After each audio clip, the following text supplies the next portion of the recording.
మృత్యు ఇంకక్కడి మృత్యువు కూడా నా యాజ్ఞకు శిరసావకింపవలసింది. లేదా లేదా మృత్యును సమర్పించదు.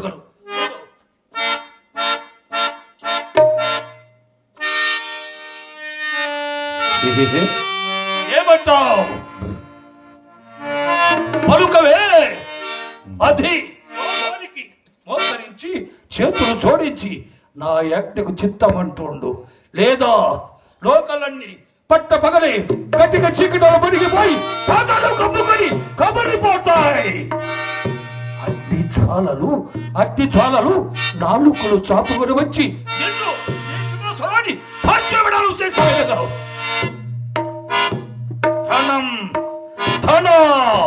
ప్రవాలతో హిమాలయ పర్వతముని ప్రబలైపోతుంది. హోరు హోరు మంటూ సప్త సముద్రములు ప్రపంచంలో పెరిగి వేస్తాయి.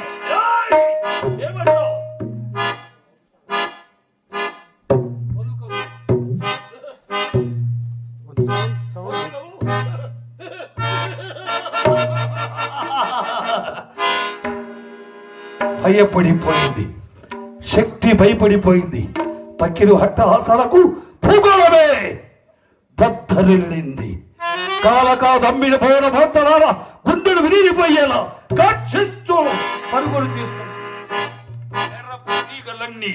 మెరప తీగలన్నీ తడుక్కొని భూకాలు వెలగిస్తూ ఉత్తర దక్షిణాలకు పరుగులు తీస్తున్నాయి.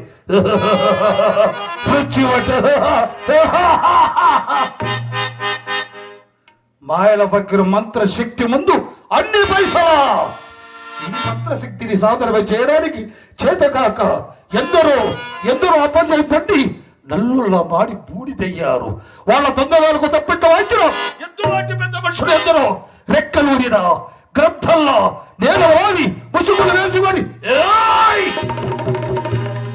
మూల కూర్చున్నారు.